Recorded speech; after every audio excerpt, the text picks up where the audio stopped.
Hi, everyone. Excited to see so many people attending. This is our first lecture of winter, part of our Distinguished TW Reality series. We are so thrilled to have Sebastian Amangal Gary visiting us today and talking.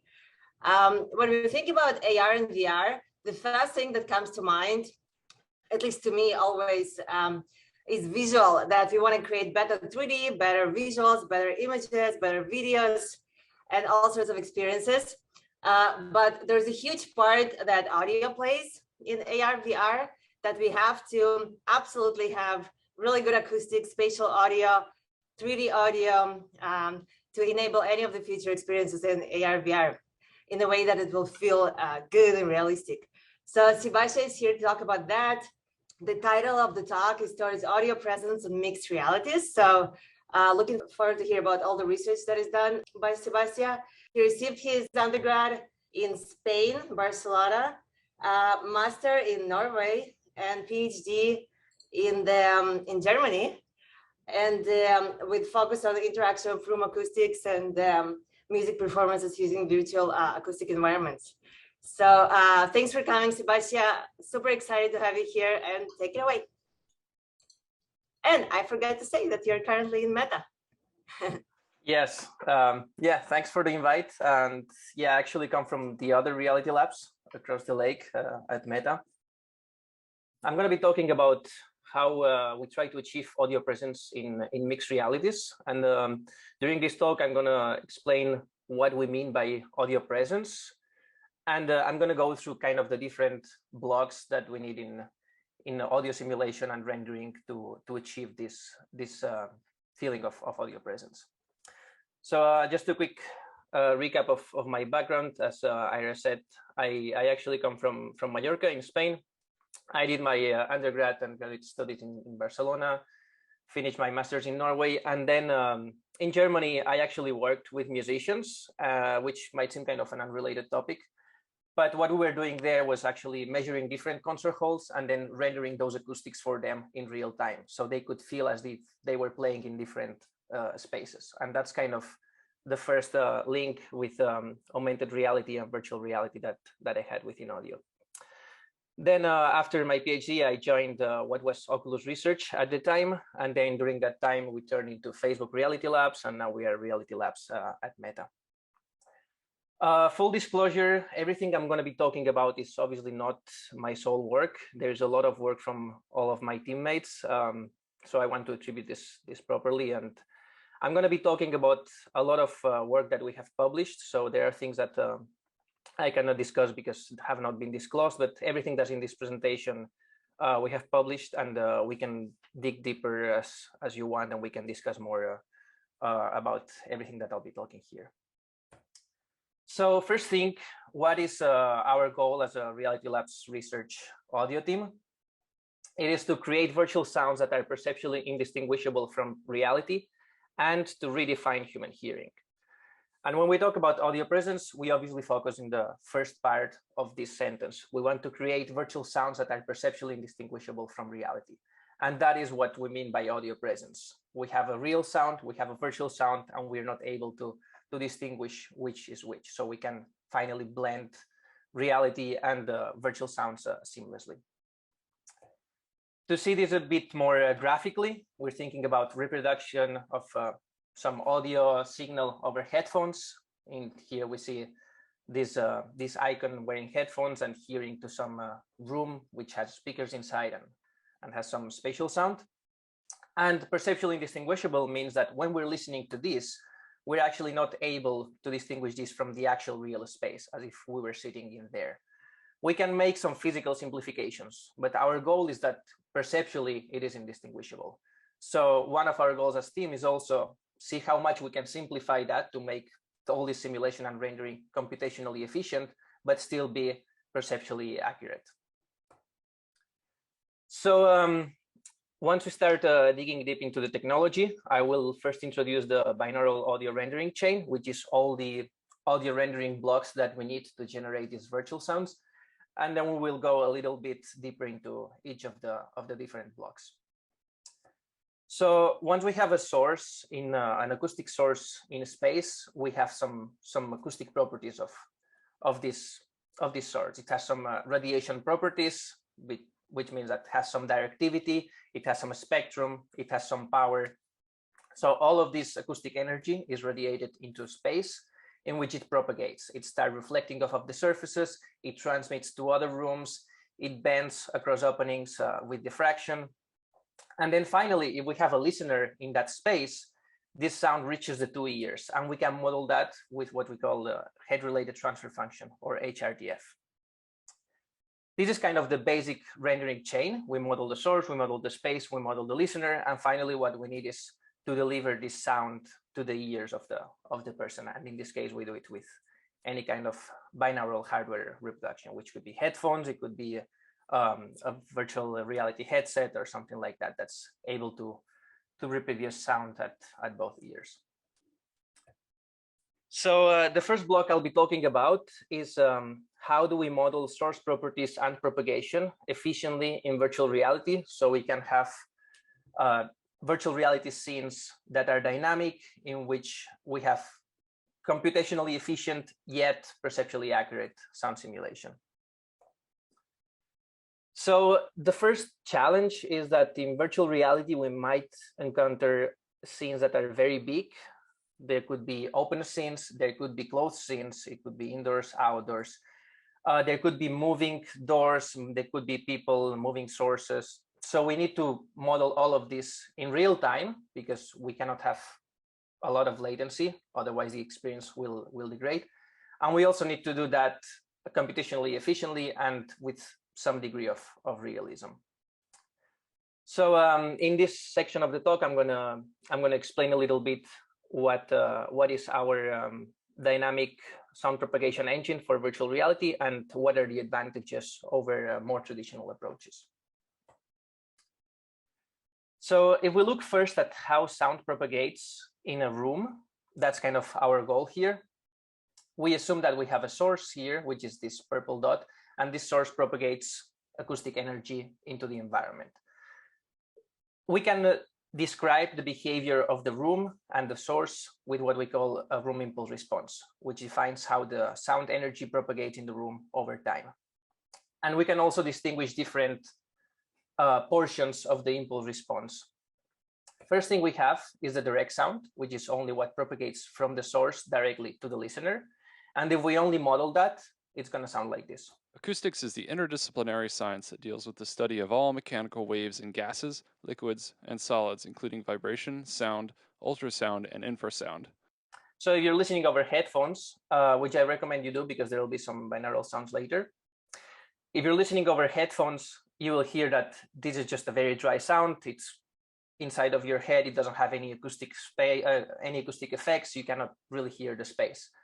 So what we need to start modeling the space is first the early reflections, which are these reflections that bounce off of the walls and have very distinct energy, and that arrive at very distinct time intervals. If we only listen to these early reflections, it will sound like this. Acoustics is the interdisciplinary science that deals with the study of all mechanical waves in gases, liquids, and solids, including vibration, sound, ultrasound, and infrasound. So you can hear that if we start modeling and reproducing the early reflections, we start having some sort of acoustic character to the sound, but it's still not enough to really hear what the room sounds like. If we move towards the later part of the impulse response, then we have all these reflections which start bouncing off of other surfaces, irregular surfaces, which create scattering, and they also keep bouncing again and again and again over all the different rooms until they create some sort of diffuse reverberation effect. And if we only listen to the late part of the impulse response, this is how it will sound like. Acoustics is the interdisciplinary science that deals with the study of all mechanical waves in gases, liquids, and solids, including vibration, sound, ultrasound, and infrasound. So you can hear that it sounds kind of very distant, very spacious, but it doesn't really have any character of presence. So when we listen to the entire room impulse response is when we hear that we actually feel that this source is in a space. Also know that this is a monaural recording now, so it's normal that it doesn't feel as spacious as a binaural recording, but we'll listen to some binaural sounds later.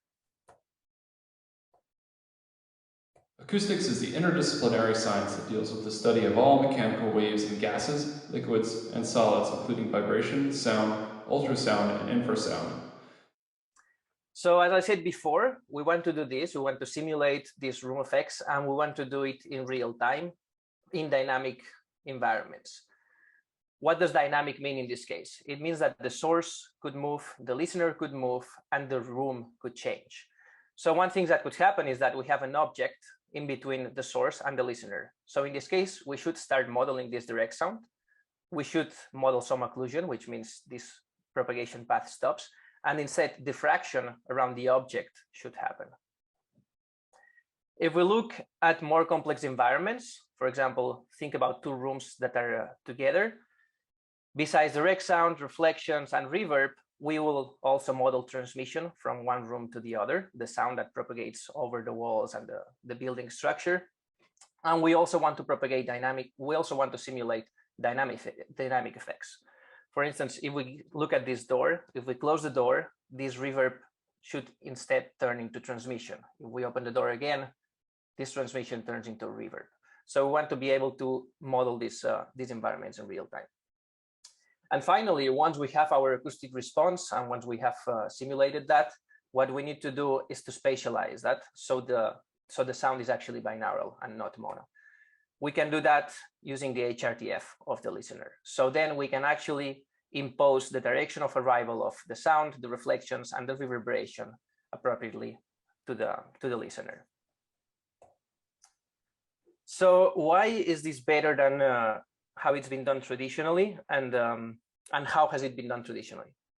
If we look at this scene, we can see that it has basically three rooms. We have this main space, and then we have these two secondary spaces. And if we look into the traditional approach, what we would do is manually define these three zones and then manually design a reverberation effect for each of these zones. That means that there has to be an audio designer or an artist that actually does the manual tuning for each of the spaces. And as these environments grow, this becomes unpractical. And also, it doesn't appropriately handle dynamic environments. If we think about a wall, for example, between zone 1 and zone 2 break-in, then we need to model another zone that is the entire space. So this is very impractical as we grow into bigger scenes. So if we look at how we actually do it instead to achieve dynamic propagation in real time, we have two basic input data. The first one is the 3D geometry. We take a 3D mesh of the space, which defines the room geometry, the furniture, the characters in the scene. And then we take all of the objects and we tag some materials which have acoustic properties, which have absorption, transmission, and scattering. And then by combining this 3D geometry and these material properties, what we can do is run real-time simulations. In our case, using a variation of ray tracing, which basically has a source in the space. This source shoots energy towards all the directions. And by using the 3D geometry and the material properties, we can estimate what is the response at every specific location in the scene. Since we do this at every frame, we can handle dynamic environments. We can, for instance, close these doors, and at the next frame, the acoustic simulation will be run with the updated geometry. So we're going to hear some examples now here, which showcase what is the effect of different materials on the acoustic response of the space. The acoustic materials that are present in a scene have a strong effect on the resulting sound. This is a small rectangular room with a floor made of marble tile, brick walls, and a plaster ceiling. If the walls of the room are changed to gypsum board and the floor is changed to wood, the reverberation time decreases and there are less low frequencies. If the floor is changed to carpet, the reverberation time is reduced further due to the high absorption coefficient of the carpet material. So now we're going to see how in the dynamic environment the algorithm performs, and we're going to hear to some more rich scenes. And this video toggles between propagation on, which means we have room acoustics effects, and propagation off, which means we only have spatial audio, but there is no propagation effects. And you will hear a strong difference between one and the other.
Good news for this is that we have a beta version of this propagation engine that anyone that does development for VR can use.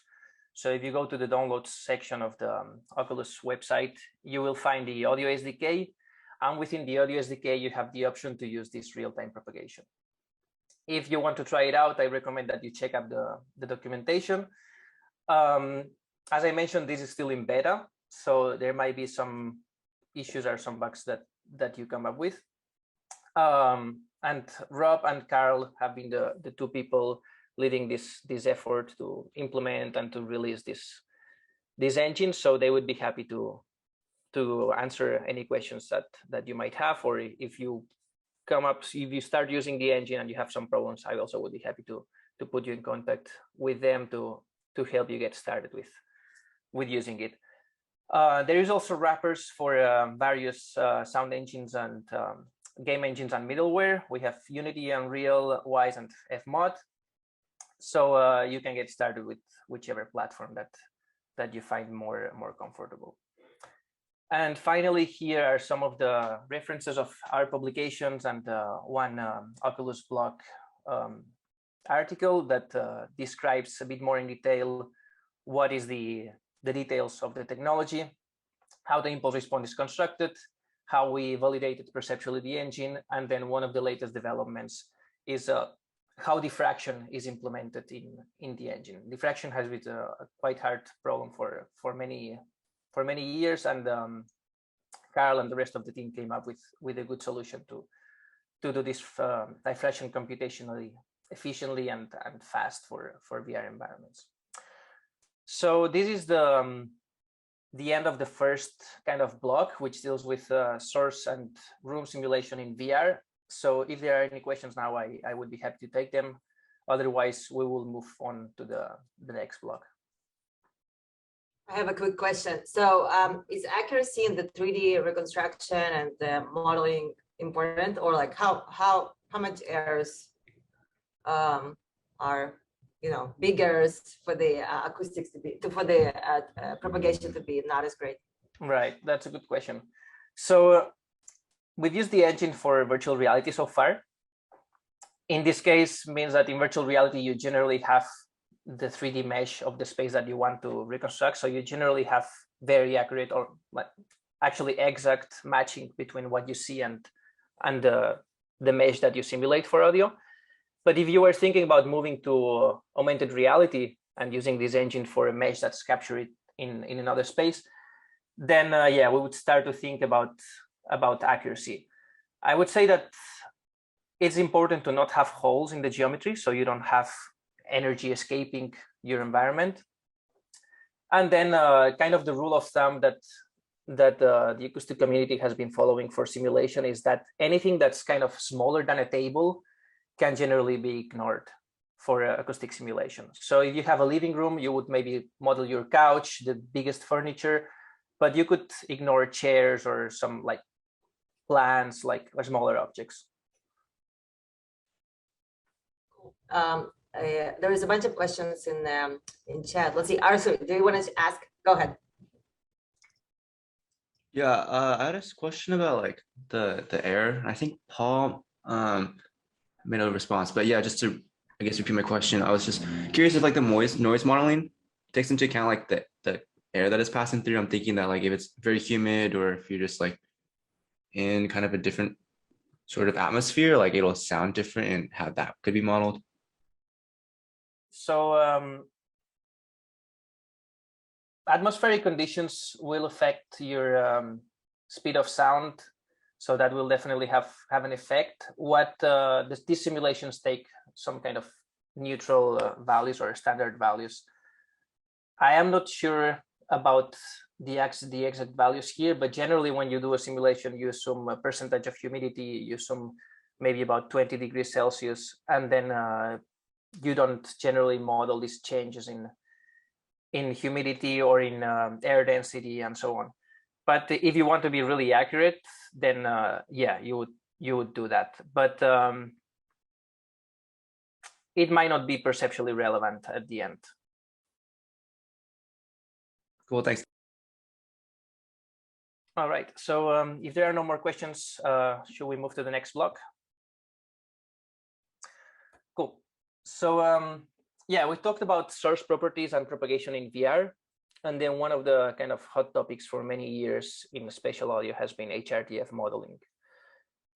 So what is the HRTF and how do we capture them? Here you see a picture of our anechoic space with this big loudspeaker arc where we can place a person in there and measure their HRTF. But what is actually the HRTF? The head-related transfer function defines the acoustic filter that our head, shoulders, and ears impose to any sound that is at a specific location. For instance, here we see a sound that's moving from left to the center. And what we can see is that the signals arriving at the left and the right, here painted as blue and red, change in relative time and in relative amplitude. So when the source is at the left, the signal arriving at the left ear is louder and arrives earlier. When we go to the center, both signals arrive with the same level and the same timing. So these intraaural time and level differences help us disambiguate sounds on the horizontal plane. Then once we want to understand at what location a sound is in the vertical plane, we go to spectral cues.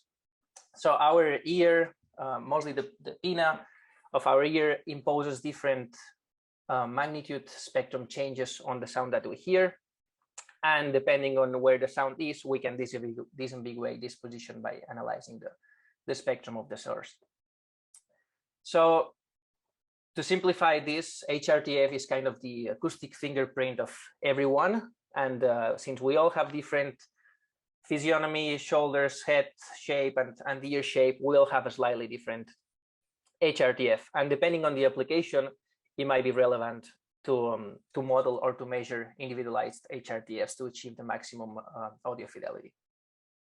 To do HRTF measurements, what we do is we place a person in the center of this big loudspeaker arc. This arc has loudspeakers at many locations, and what we do is we have binaural microphones into the subject's ears. We play some sounds from each of the loudspeakers, and then we can finally get the HRTF for every person at many different directions of arrival. So we can get a high resolution kind of acoustic mapping of our ears. So why do we actually have people in this controlled environment kind of repeating the same every time? It's because if we do small movements, the HRTF can change a lot. So we did some analysis of how much people move during an HRTF measurement. And here we have how much they move into left, right, up, down, and forward, back. And we can see that they can move up to approximately 1 centimeter, which doesn't seem a lot.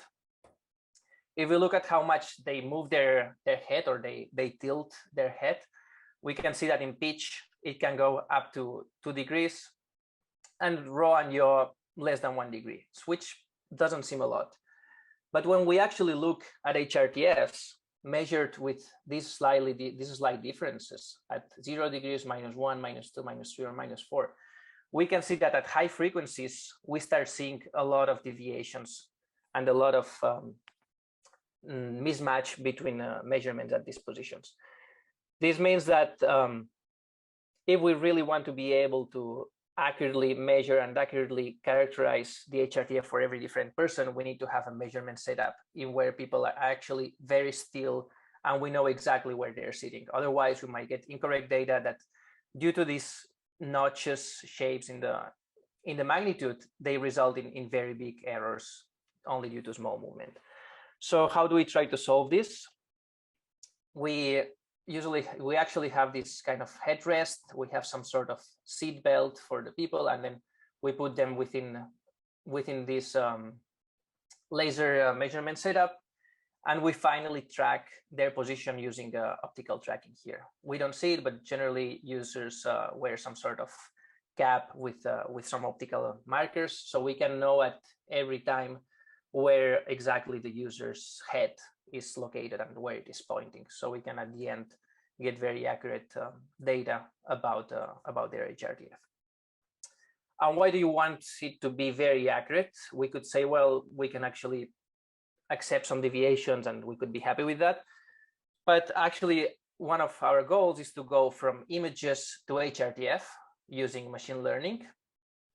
So as you know, if we want to use machine learning, we need to capture a lot of data. This data needs to be clean and needs to be reliable and accurate. And that's why we do all this effort to get really accurate HRTFs. Why do we want individualized HRTFs?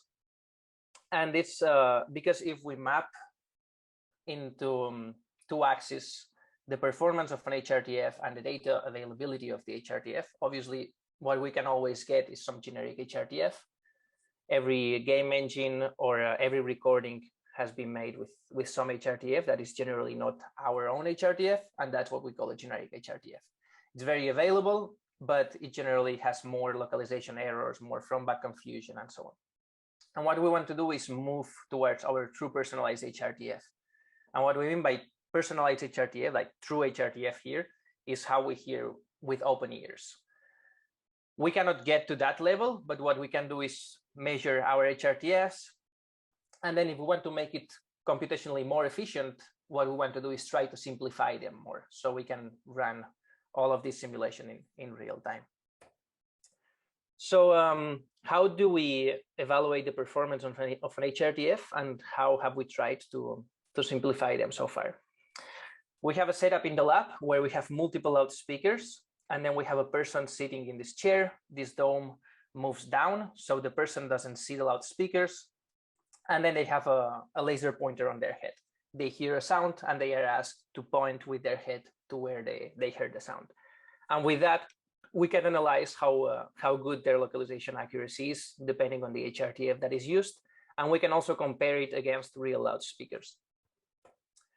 So I was talking about generic, individual, and ground truth HRTFs. And if we look at the azimuth and elevation errors, we see that generic HRTF versus ground truth is a big difference. Ground truth here is listening to actual loudspeakers in the room. Generic HRTF is listening to someone else's HRTF. And we see that also between generic and individual, there is a good degree of improvement. So our next step is, okay, we know that with individual HRTFs, we get a good improvement in localization. But can we actually simplify individual HRTFs to not lose this improvement, but make it faster, use less data, and make it computationally more efficient? So one of the experiments that we did was taking a full resolution HRTF, which has 612 points spread across the sphere around the listener. And what we did was only taking subsets of this HRTF and then interpolating between the positions. So the idea was that if we have a VR headset or an AR device, instead of using the entire HRTF, can we only use a small part of this data set and then interpolate that? And the results that we got was that all of the individualized HRTFs, even with a lot of simplification, performed better than a generic HRTF. And then when removing the number of points that we have, the number of measured points, we can go from 612 to less than 100 with a very small loss of performance. So what we know is that we can measure more sparse HRTFs, and we can do interpolation, and we're not going to lose a lot of perceptual performance. So I was talking here about how to simplify spatially, or the spatial resolution of the HRTF. I will talk a little bit now about how can we simplify the spectral complexity of the HRTF. If we look at the spectrum of HRTF around and across all the positions in the sphere, we have this internal joke where we call this HRTF this kind of mess. Can we actually simplify it and make it a more like a simpler mess? So one experiment that we did to figure out that was kind of generating this Frankenstein monster HRTFs, where we were combining the HRTF of different persons at different frequency ranges to actually try to figure out what is the most important frequency range that we actually need to get right. So we could say we are going to focus on modeling this part very right, and we can actually have less accuracy for the other parts of the spectrum. And what we found out with this experiment is that the HRTF at around 6 kilohertz carries most of the information for vertical localization. And this is in line with past studies. And what basically says is that there is a lot of important information around this frequency region that help us disambiguate the position of vertical sounds. And it turns out that there is also this prominent notches around this region. So it makes us think that these notches have something to do with how we perceive vertical localization.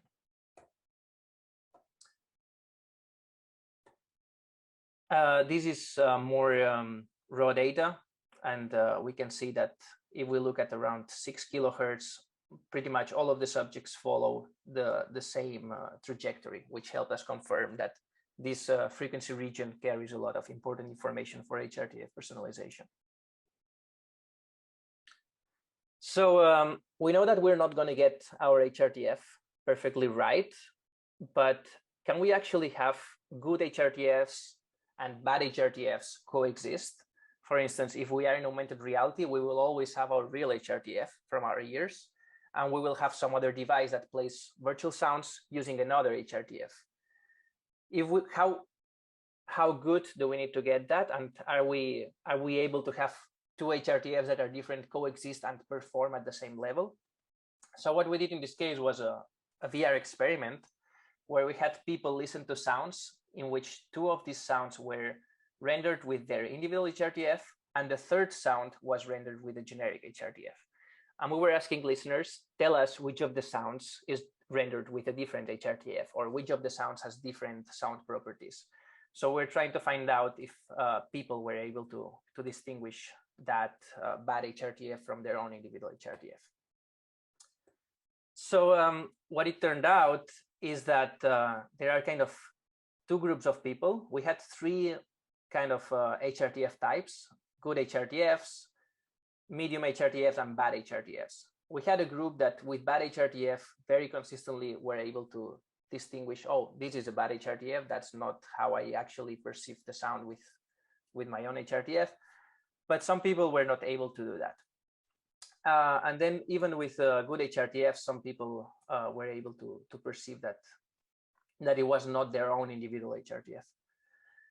So when looking more at why we have this difference in high and low performance between groups, we found there was actually a correlation between the hearing thresholds of the people at high frequencies. So subjects with hearing loss were actually in the lower performance group. They were consistently less able to distinguish the hearing of a bad HRTF. And that makes sense because a lot of this personalized information happens at high frequencies.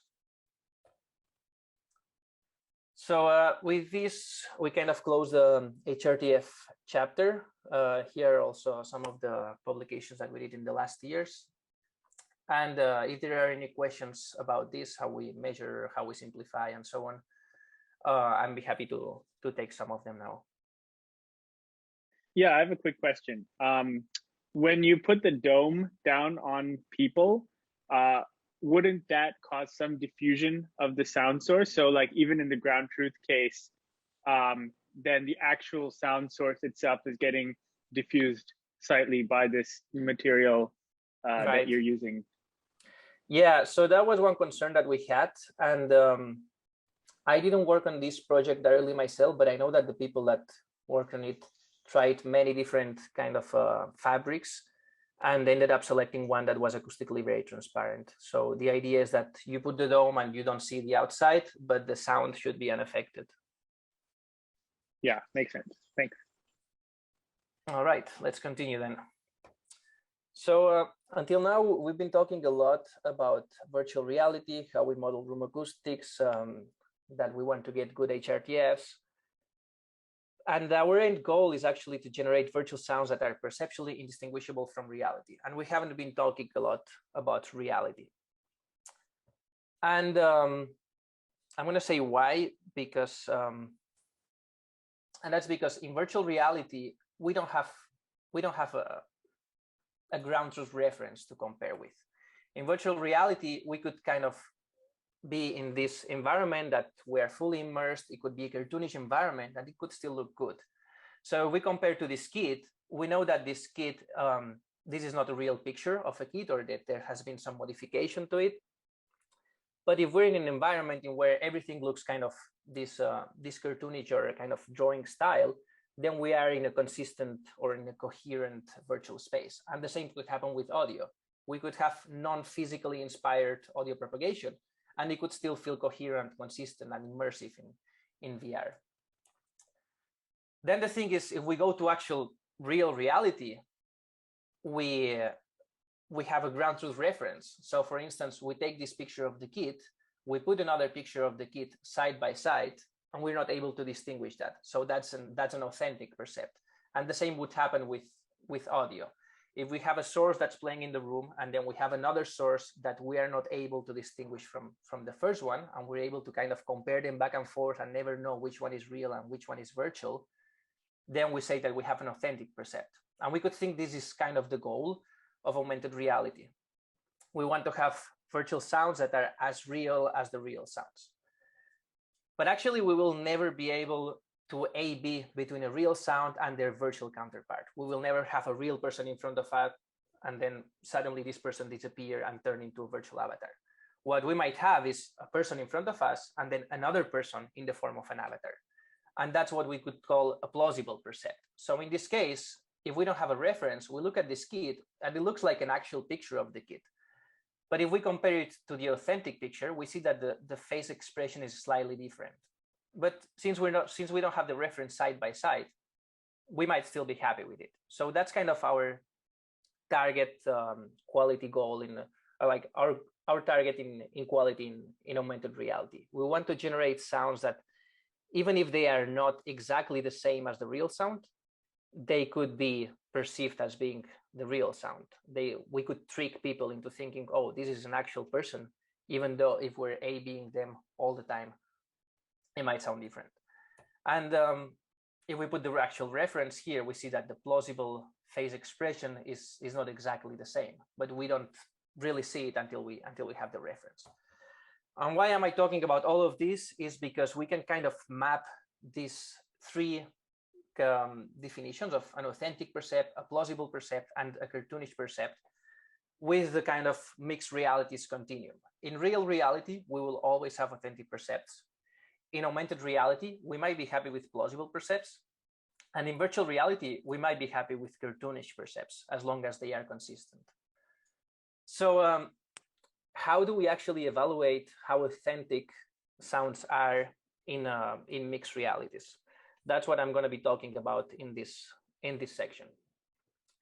So the first thing is that before I talked about room acoustics for VR, when we talk about room acoustics for AR, for augmented reality, we need to generate sounds that actually match the space I'm in.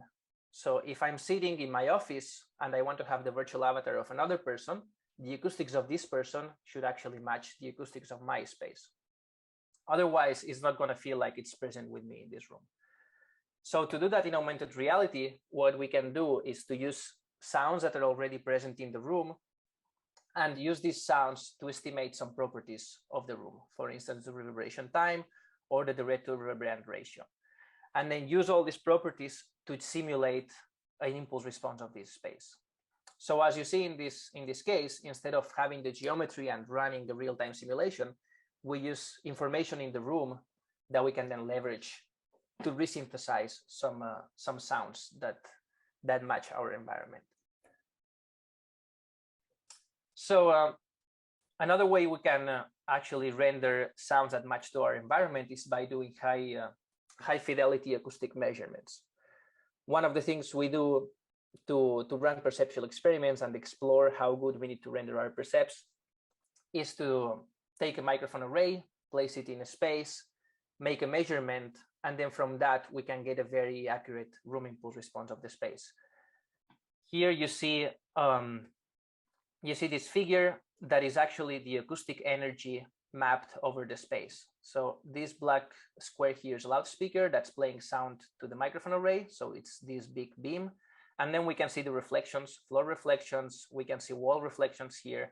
And we can then see also kind of a more messy, spiky pattern that refers to the late reverberation. And why do we do this? It's because we want to have a reference that's high fidelity of our space. So then we can start degrading these references to see what is the quality threshold that we need to meet for augmented reality. So some experiments that we did was we used this method to generate sounds that are high quality. We have a listener in the room. They are wearing headphones that are non-occluding, so they can hear to the real world and they can hear to virtual sounds at the same time.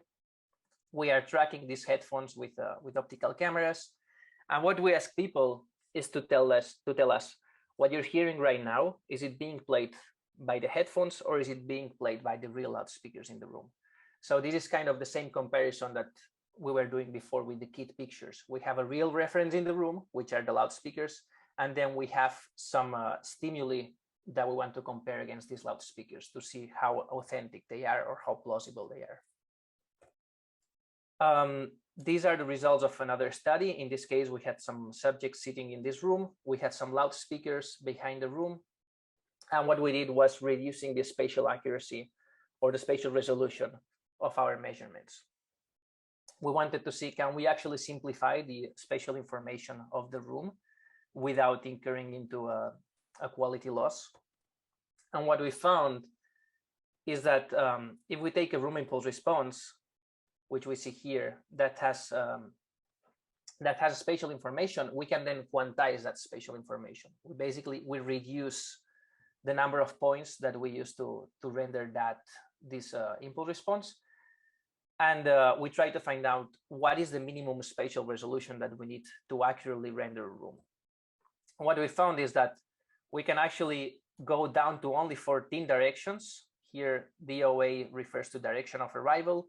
We can go to 14 directions, and then these virtual percepts are being perceived as realistic as the real loudspeaker. So we have a real loudspeaker. All of these are virtual percepts with different degrees of spatial resolution. And what we see is that once we reach some degree of spatial resolution, then these virtual sounds are being perceived as being as realistic as the real loudspeaker. Another thing that I talked about before is we need to match the acoustic properties of our space. That means also matching the reverberation time of our room, not only the spatial information. So another experiment that we did was comparing the real loudspeaker again against virtual reproductions of this room with different degrees of reverberation. So 100% is the reference reverberation time of the room. And then we either decreased it or we increased it to see how much the performance of these binaural sounds was degrading. And what we see is that if we decrease it too much or we increase it too much, we see very clear drops in the perceptual performance of these sounds. And we want to use all this information to actually at the end say, well, if we have an augmented reality device, how accurate does our simulation need to be able to play that in a real room and still perceive those sounds as being real? And finally, another experiment is we did similar experiments to this, but in a variable acoustics room. So we know that all of these deviations and acceptable mismatches between real and virtual sounds will depend on the room we are actually sitting in. So here we run an experiment where people were sitting in the actual room, but they were wearing a virtual reality headset. So we could kind of virtually change the configuration of the room in real time. And they were asked to distinguish which of the sounds that you're hearing now is different. So we wanted to explore a bit more what are the thresholds in distinguishing real and virtual sounds. And finally, the last thing I want to talk about is expanding all of these experiments I've been talking about to 6 degrees of freedom. So what I've been talking about here when we compare real loudspeakers and virtual sounds, we always have a person sitting in a room, sitting on a chair, and we ask that person to rotate their head and so on, but that's only a 3 degrees of freedom rendering. And what we did, this was one of the last experiments we did before we had to shut down because of COVID. We set up this system where we measure the room at very many locations. And then what we can do is crossfade between these locations to get high fidelity renderings of the space, and then compare those 6 degrees of freedom renderings to real loudspeakers in the room while people are moving in the space. And here are some of the reference of this more perceptual blog that we've been talking about now. We have some room parameter estimation papers, and then we have some about the experiments and the 6 degrees of freedom parametric rendering. And yeah, this is kind of the end of my presentation here. But if you're interested in knowing more about what we've been doing and more details about our research, for instance, here there is some hearable prototypes. Here there are some demos that I didn't talk about. I would suggest that you go to the blog in this article called Inside Facebook Reality Labs Research: The Future of Audio. And in this blog post, we disclosed a lot of information that we weren't able to cover here today. But if you are interested in knowing more, I would suggest that you go to the blog. And yeah, that will be the end of my talk. And I think we still have some time for questions. So if anyone has something, please go ahead. Thank you. Thank you so much for the great talk. Let's hear if there's questions. While people thinking about it, I'll ask one.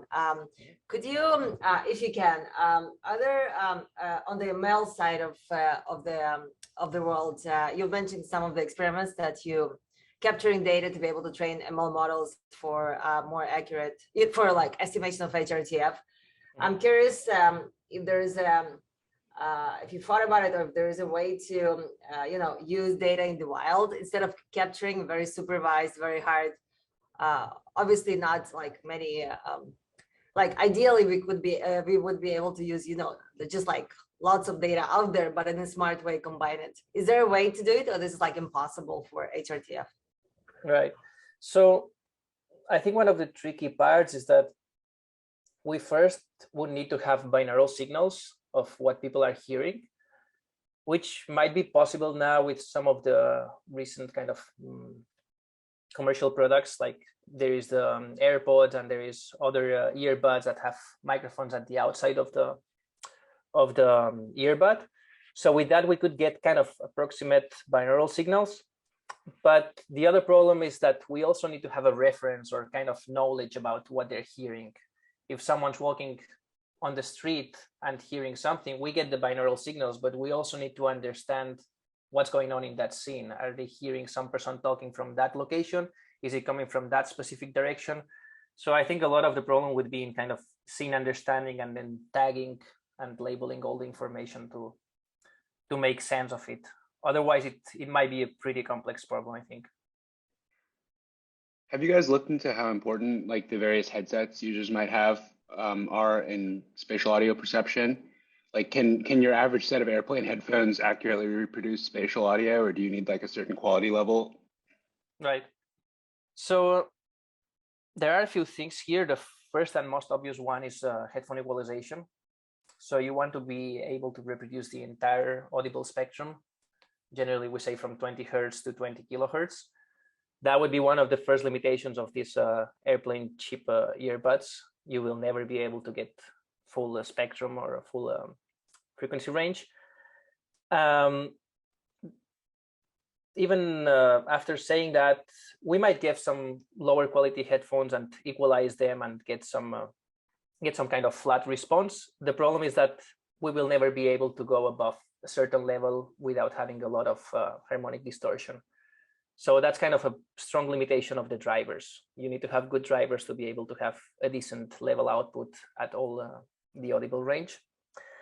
And another kind of more tricky problem is how headphones couple with your ear and how they sit on your ear. Like, I am not aware of a lot of scientific evidence or research, like systematically researching how headphones couple to your ear and how it interacts with the air in your ear canal.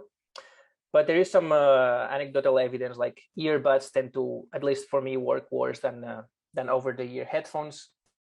And then, for instance, there is also the interesting headphones from the Valve Index, where they have this kind of floating headphones that don't touch the ears. And we've also anecdotally seen that when we wear this kind of headphones away from the ears, it's easier to reach better externalization. So I would say that the topic that's been most researched is headphone EQ, obviously, but then there is something else between the coupling of the headphones and your ears that certainly needs more research to really understand it. I had a question in terms of the applications of HRTFs, and also back to kind of the first section you talked about with the properties of the actual 3D environments. In real-time applications and virtual reality specifically, how much processing power is required to run all of that in real time? You mean only HRTF specialization or the entire propagation system? I guess it would be both, right? Because I assume, like, in an ideal scenario, right, you'd have the actual HRTF profile of the user in an application, as well as the 3D environment they're in, with real-time audio happening right there. So, how feasible is it actually to run all of that in real time for a VR application? Right. So the engine that I talked about earlier for VR, that works well with low computational requirements, single-digit percentage of CPU consumption on VR-capable machines. Like, we're talking about PC-based VR. And one of the cool things of that engine also is it kind of degrades the quality gracefully, kind of prioritizing sources and trying to cluster environments and so on.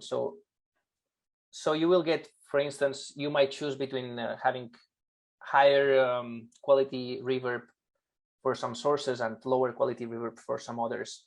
So the user has some levers they can pull to say, I want to adapt the performance of the audio engine depending on the complexity of the scene. But right now it handles dozens or maybe even hundreds of sources without problems. Awesome, thank you. Is it significantly different to model loud sounds versus quiet ones? In what sense? Like, do they have different reflective characteristics or qualities or something like that? Okay. So the cool thing about both Room and HRTF, at least, yeah, both of them, is that they are both linear time invariant systems. So you get the same response no matter what is the volume of your input sound. It just scales accordingly with the input of your sound. And that's good, because then we can take filters and we can just do convolution of HRTF and room impulse responses, and that will not change depending on our input sounds. What about their? Oh, sorry. I was just going to say what is nonlinear is actually our perception. So louder sounds and quiet sounds don't just scale in terms of perceived loudness, but they also scale in terms of perceived spectrum and so on. So while the physical system of room or like source room HRTF is linear, once the sound enters our ear, then there's no linear processing there. I was going to actually ask if that leads to nonlinear ability of like people to perceive errors in the model. Like if your HRTF is off by a little bit, is it more noticeable at a certain volume level by chance, or? Yeah, definitely. You have to do the experiments at different levels. So you mentioned that people that have issues with like low hearing would like HRTF wouldn't matter as much. I wonder if, but people that have good hearing, it would matter. I wonder if there's like people in between that just like don't have good, you know, like Right. just not as musical or not as, but they have fine hearing. Like, are there people in between, and how does HRTF affect them? Right. So there are a few things there. In that study, we only looked at the ability of distinguishing between good and bad HRTFs, like HRTFs that are close to their individual HRTF and those that are further away. But that doesn't mean that the bad HRTFs would also perform worse in terms of localization. We didn't look at that, so we're not sure. And the other thing is we have this kind of correlation between hearing profiles and performance in this task. But we should also maybe be wary of maybe not only the correlation between these profiles is the cause of the change in performance. It could also be other demographic information. It could be any other thing. It could be like more or less experience with VR, or it could be more familiarity with audio. So it was interesting to see that correlation, but I'm not sure how much I would read into saying some hearing issues lead to lower performance, because there is also definitely people that have some hearing loss, but they might have been in the audio industry for many years and they are very critical listeners and they can pick up on small details. But yeah, it's definitely interesting, like trying to think about how could we tailor the quality of the system, or how could we save resources depending on the individual profile of the listener. And I think there's a lot that we should explore there, but it's pretty complex at the end. A question about sound propagation. So did you consider the wavelengths from different sources? For example, like different sounds can actually interfere or cancel each other. Did you actually model this when you do this propagation modeling? So there's one limitation to this propagation model, which is it's geometrical acoustics propagation, which means that we assume that we can treat the audio as rays. And that is only true at kind of mid and high frequencies, bigger than what we call the Schroeder frequency. Below that frequency, we have room effects that are mostly modes, like when you don't have this kind of, you don't have this geometrical behavior of the room, but you have modes in the space, and that is not appropriately captured with geometrical acoustic models. So being able to incorporate accurate low frequency reproduction is one thing that could improve this model. The problem is that to get right low frequencies, you have to go to wave-based models where you actually have finite element models, or a boundary element, or finite differences. And those are usually a lot more expensive than geometrical acoustics computationally. So that's one compromise that the engine has. It relies on geometrical acoustics, so there's some less accuracy at low frequencies. So in order to get the reflection rate from different material, how to measure them, or do you have like some database we can look up from? Right.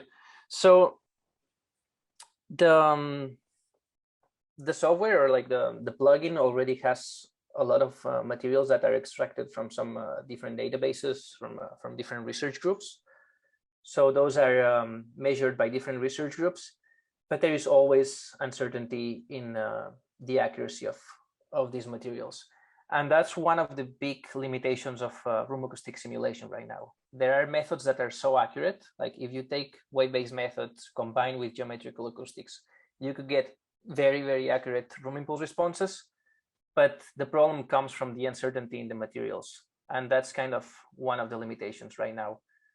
But yeah, there are people that measure them, and we use some database for that. But even for the same material, for example, like drywalls, the reflection rate is impacted by the roughness, right, of the material, the surface. Mm-hmm. Will that be a factor in your model? Yeah. So there are three parameters that the engine computes. One is absorption coefficient, so it just changes the vibration time. Another one is transmission, which will determine how much energy goes after your wall or surface or between rooms. And the third one is what you mentioned, and we call it scattering. So if you have more rough materials, then you have more energy that it doesn't bounce specularly, but once it bounces, then it kind of radiates into many directions.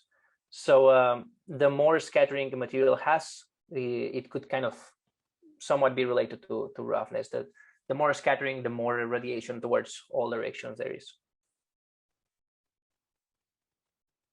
So the rendering technique you mentioned is very similar to ray tracing in graphics. I wonder, like, since you're both using material modeling and you're both using like some kind of ray-based calculation, do you do this audio calculation on GPU using graphics pipeline? So the engine that I described works on the CPU, and right now there is I'm not aware of actually any commercial engine that uses GPU, but it should definitely be doable. But then you would run into compatibility issues. I mean, it's definitely doable, but I'm not aware of any engine doing it currently. If we consider wavelengths in the modeling, like how different is it from like between your audio rendering and ray tracing graphics rendering? That's basically some energy with some wavelengths, right? You calculate reflection, absorption rate, and basically the calculations are quite similar here, right? Yeah. So. Okay, maybe I misunderstood a bit of your question before. We do take into account the wavelength of the sound because we have frequency dependent absorption, transmission, and scattering. So if you have a low frequency sound that bounces on a wall, the result of that reflection will be different than if you have high frequency sound, for instance. You can tune your materials at different frequency bands. But if you incorporate wave-based modeling methods, then that would be pretty different from ray tracing in graphics rendering. Okay, I also missed the answer from the previous author's question, like how do we handle like what actually presents in air? For example, like it's very humid or there is some dense smoke in the air. Did you actually consider like the energy absorption during transmission? So right now the atmosphere is considered to be uniform across the entire model. So you have one value of humidity, air density, which results in one fixed speed of sound. But yeah, if you wanted to model that very accurately, then you would need to have some atmospheric values that can be handled dynamically, but that would complicate things quite a bit, I think.